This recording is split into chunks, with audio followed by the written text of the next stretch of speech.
आज कृषि सुधार बिल राज्यसभा से पारित होने के बाद मैं इस बात का दावा कर सकता हूँ कि यह हमारे किसान भाइयों के लिए एक वरदान साबित होगा। इस कृषि सुधार से किसानों को अपनी उपज बेचने के लिए नए नए अवसर मिलेंगे, जिससे उनका मुनाफा बढ़ेगा। इससे हमारे कृषि क्षेत्र को जहां आधुनिक टेक्नोलॉजी का लाभ मिलेगा, वहीं अन्नदाता सशक्त होंगे।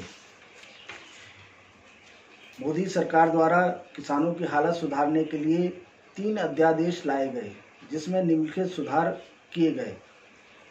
1, अब किसान मंडी के बाहर भी अपनी फसल बेच सकता है और मंडी के अंदर भी। 2, किसान का सामान कोई भी व्यक्ति संस्था खरीद सकती है जिसके पास पैन कार्ड हो। 3, अगर फसल मंडी के बाहर बिकती है तो राज्य सरकार किसान से कोई भी टैक्स वसूल नहीं सकती। 4, किसान अपनी फसल किसी राज्य में किसी भी व्यक्ति को बेच सकती है। 5, किसान कॉन्ट्रैक्ट फार्मिंग करने के लिए अब स्वतंत्र है। किंतु कांग्रेस सहित विपक्ष के तमाम पार्टियां इस कानून के विरुद्ध दुष्प्रचार कर रही हैं। मैं इन बातों का सिरे से खंडन करता हूं। जो बातें वो लोग आरोप के रूप में पेश कर रहे हैं। सरकार ने मंडीकरण खत्म कर दिया है, बिल्कुल असत्य है। सरकार ने मंडीकरण खत्म नहीं किया है। मंडियां भी रहेंगी, लेकिन किसान को एक विकल्प दे दिया है। अगर उसको सही दाम मिलता है तो वह कहीं भी अपने फसल बेच सकता है। 2, सरकार एमएसपी समाप्त कर रही है।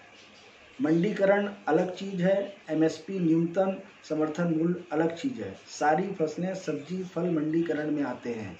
एमएसपी सब फसलों की नहीं है।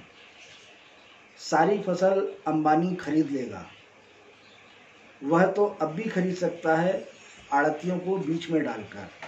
यह 3 कानून किसानों और ग्रामीण अर्थव्यवस्था की मुक्ति के कानून हैं और सरकार के इस निर्णय से किसान बिचौलियों में के चंगुल से मुक्त हो जाएंगे।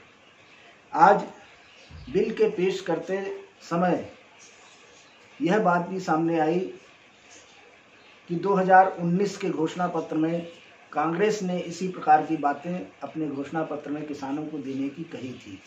आज वह किस मुंह से इसका विरोध कर रहे हैं? क्या कांग्रेस इन 3 अध्यादेश के विरुद्ध किसानों को गुमराह करके भड़काना चाह रही है और राजनीतिक रोटी सेकना चाहती है? तो मैं बताना चाहता हूं कि 1960 और 70 के आसपास देश में कांग्रेस सरकार ने एक कानून पास किया जिसका नाम था एपीएमसी एक्ट। इस एक्ट में यह प्रावधान किया गया है कि किसान अपनी उपज केवल सरकार द्वारा तय स्थान अर्थात सरकारी मंडी में ही बेच सकता है। इस मंडी के बाहर किसान अपनी उपज नहीं बेच सकता और इस मंडी में कृषि उपज की खरीद भी वही व्यक्ति कर सकता है जो एपीएमसी एक्ट में रजिस्टर्ड हो, दूसरा नहीं। इस रजिस्टर्ड इंसानों को देसी भाषा में कहते हैं आड़तिया, यानी कमीशन एजेंट। इस सारी व्यवस्था के पीछे कुतर्क यह दिया गया कि व्यापारी किसानों को लूटता है, इसलिए सारी कृषि उपज की खरीद बिक्री सरकारी ईमानदार अफसरों के सामने हो, जिससे सरकारी ईमानदार अफसरों को भी कुछ हिस्सा पानी मिले। इस एक्ट के आने के बाद किसानों का शोषण कई गुना बढ़ गया। इस एक्ट के कारण हुआ यह कि कृषि उपज की खरीदारी करने वालों की गिनती बहुत सीमित हो गई। मार्केट का नियम है कि अगर अपने उत्पादक का शोषण रोकना है तो आपको ऐसी व्यवस्था करनी पड़ेगी जिसमें खरीदारों की संख्या अनगिनत हो। एपीएमसी एक्ट से हुआ यह कि अगर किसी व्यापारी या उद्योग वाले को किसी मंडी से किसान की फसल खरीदनी है तो वह किसान से सीधा नहीं खरीद सकता, उसे आड़तियों से ही सामान खरीदना पड़ता। इसमें आड़तियों की होती थी चांदी और किसान उपभोक्ता दोनों लूटे जाते थे। जब मंडी में किसान अपने वर्ष की मेहनत को मंडी में लाता है तो आड़तिये आपस में मिल जाते हैं और बहुत ही कम कीमत पर किसान की फसल खरीद लेते हैं। बाद में यही फसल ऊंचे दाम पर उपभोक्ता को उपलब्ध होती है। यह सारा गोरख धंधा ईमानदार अफसरों की नाक के नीचे होता है।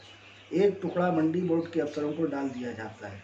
इस तरह की व्यवस्था को समाप्त करने की दृष्टि से ही मोदी सरकार ने कृषि सुधार बिल लाया है और जिसे लोकसभा और राज्यसभा दोनों ने पारित कर दिया है। अब यह कानून का रूप लेने जा रहा है।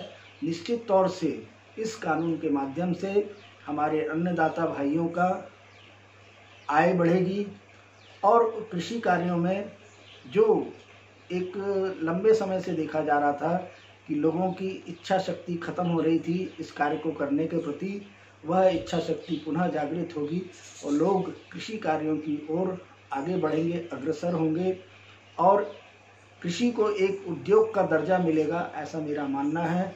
मैं बिल के पास होने पर मोदी सरकार के मंत्री नरेंद्र सिंह तोमर जी को बहुत बहुत धन्यवाद और साधुवाद देता हूं कि आज आपने जो बिल पास किया है, निश्चित तौर पर यह किसान हितैषी बिल है, किसानों की आय दुगनी करने वाला बिल है। धन्यवाद। जय हिंद, जय भारत।